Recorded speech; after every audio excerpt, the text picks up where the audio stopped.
To quote the great Jimi Hendrix, knowledge speaks, but wisdom listens. You're listening to The Wisdom Project, a podcast that does just that. We listen. My name is Doug Boyd, director of the Louis B. Nunn Center for Oral History in the University of Kentucky Libraries. One of the more remarkable oral history collections that we have at the Nunn Center is a series of interviews conducted by the author and poet Robert Penn Warren in 1964, where Warren interviews over 40 prominent leaders of the unfolding civil rights movement.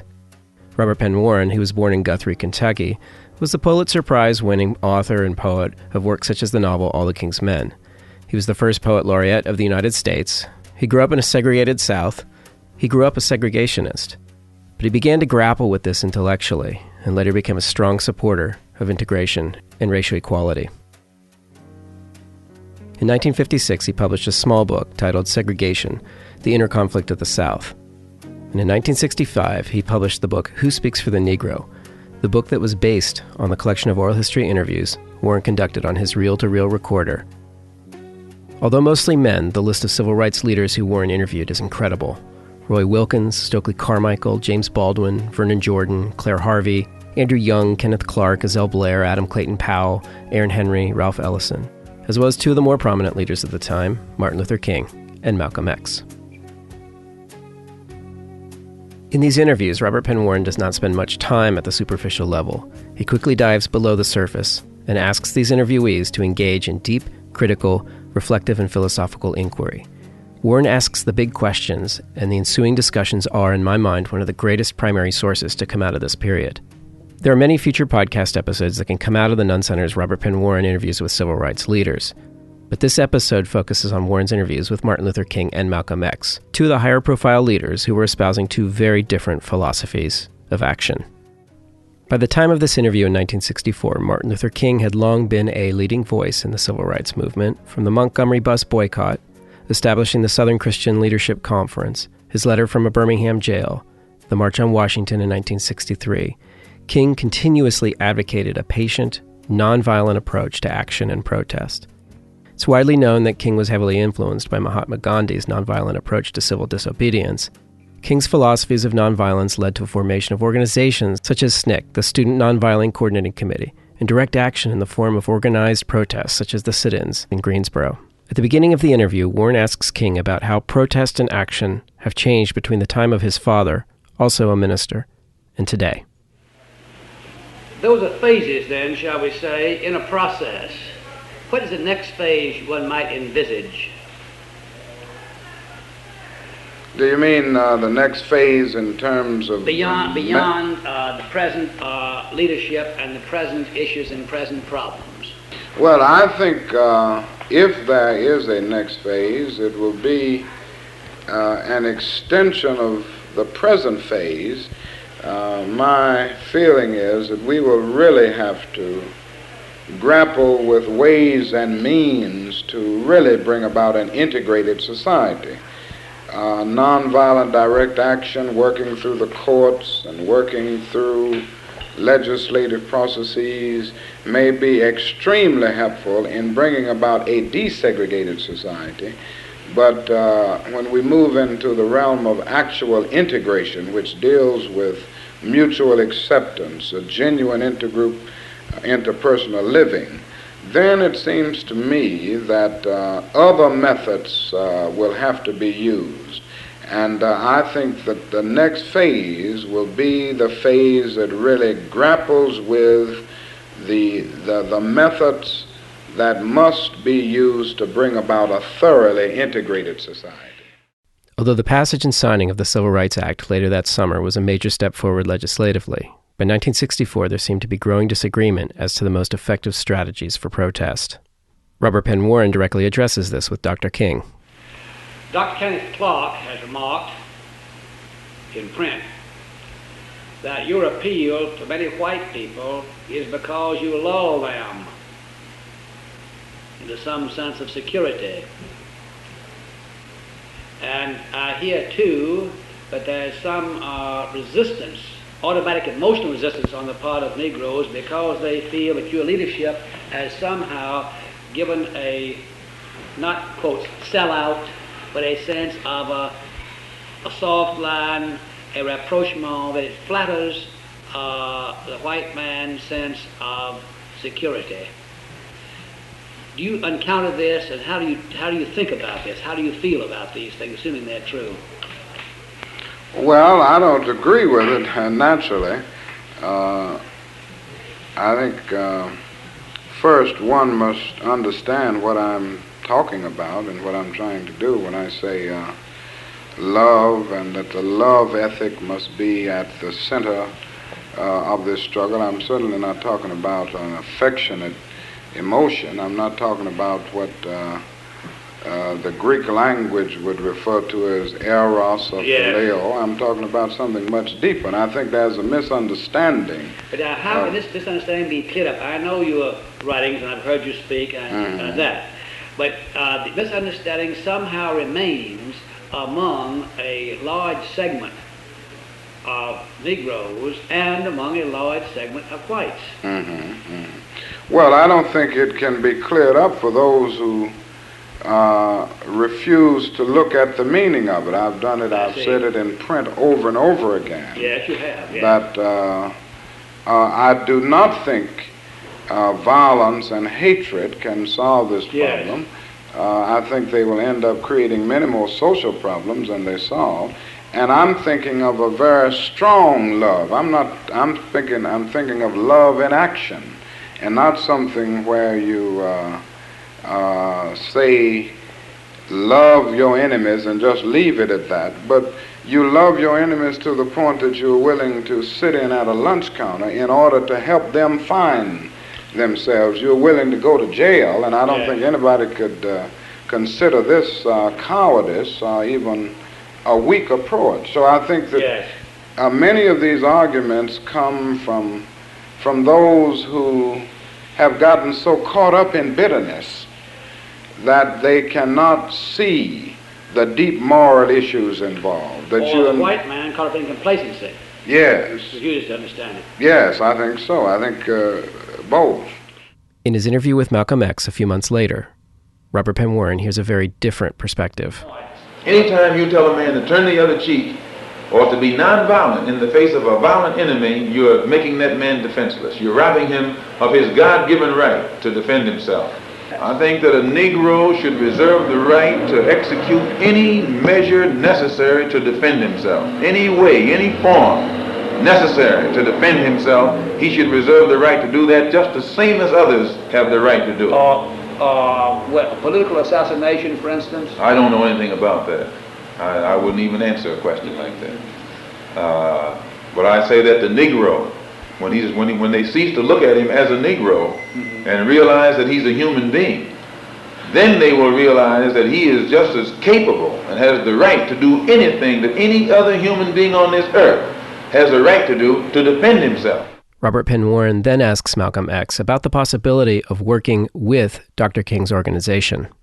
The problem is so broad that it's going to take the inner working of all organizations. It's going to take a united front of all organizations looking at it with more objectivity to come up with a solution that will stand. Would you work then with SCLC, Dr. King's organization? Well, even as a Muslim minister in the Muslim movement, I have always said that I would work with any organization.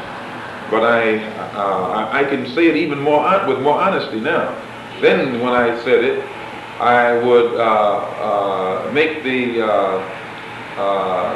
reservation that I would work with any organization as long as it didn't make us compromise our religious principles.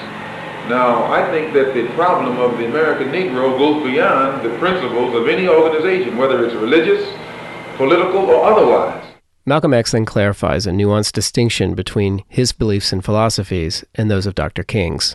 As I'm trying to see how it would be possible to work with Dr. King's philosophy of non-violence, you see. Well, see, now, non-violence with Dr. King is only a method. That's not his objective. No, it's not his objective. Well, his objective, I think, is to gain respect for Negroes as human beings. And non-violence is his method. Well, my objective is the same as King's. Now, we may disagree on methods, but we don't have to argue all day on methods. Forget the methods or the differences in method. As long as we agree that the thing that the Afro-American wants and needs is recognition and respect as a human being. Let's now return to the interview with Martin Luther King. Robert Penn Warren then personalizes the discussion about violence and nonviolence when he asks Dr. King about surviving an assassination attempt in 1958 at a book signing at a Harlem department store. Let me ask you one more question. How did you interpret the assaults on you in Harlem? You mean the two, the stabbing and the stabbing and the throwing the things. These two experiences must have been ghastly shocking, of course, to anybody. Mm-hmm. But it's a special extra shock in your case. Yes. Well, the first one, I don't know if we'd ever know what the causal basis was, because here you had a demented mind who really didn't know why she was doing it. I really don't think. It may be that she had been around some of the meetings of these groups in Harlem, black nationalist groups that have me all the time as a favorite object of scorn. Yes. And hearing this over and over again, she may have responded to it when I came to Harlem. Or it may be that she was just so confused that she would have done this to anybody whose name was in the news. We will never know. But now on the other one, where they threw eggs at a car, I think that was really a result of the black nationalist groups and a feeling. You know, they've heard all of these things about my being soft and my talking about love, the white man all the time. And I think a real feeling that that this kind of approach is far from, it's a cowardly approach. And they transfer that bitterness toward the white man to me, because they began to see, they began to feel that I'm saying love this person that they have such a bitter attitude toward. I think it grows right out of that. In fact, Malcolm X had a meeting the day before, and he had talked about me a great deal and told him that I would be there the next night, and said, now you ought to go over there and let old King know what you think about him. And he had said a great deal about nonviolence, criticizing nonviolence, and saying that I approved of Negro men and women being bitten by dogs and the fire hoses, and I say go on and not defend yourself. So I think this kind of response grew out of the build-up and all of the talk about my being a sort of polished Uncle Tom. This is the kind of thing they say in those groups. Now, my feeling has always been, again, that they have never understood what I say. I'm saying, because, they confuse. They don't see that there's a great deal of the difference between non-resistance to evil and non-violent resistance. And certainly, I'm not saying that you sit down and patiently accept injustice. I'm talking about a very strong force where you stand up with all your might against an evil system. And you are not a coward. You are resisting, but you come to see that tactically as well as morally, it is better to be nonviolent. I can't see it. These are oral history interviews, not speeches. Both Dr. Martin Luther King Jr. and Malcolm X are grappling with questions, struggling for answers, both expressing very different philosophies and methods with similar goals.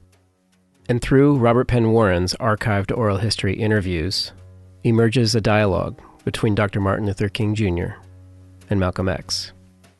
In some ways, they both are struggling with time, the tension arising between gradual and immediate change.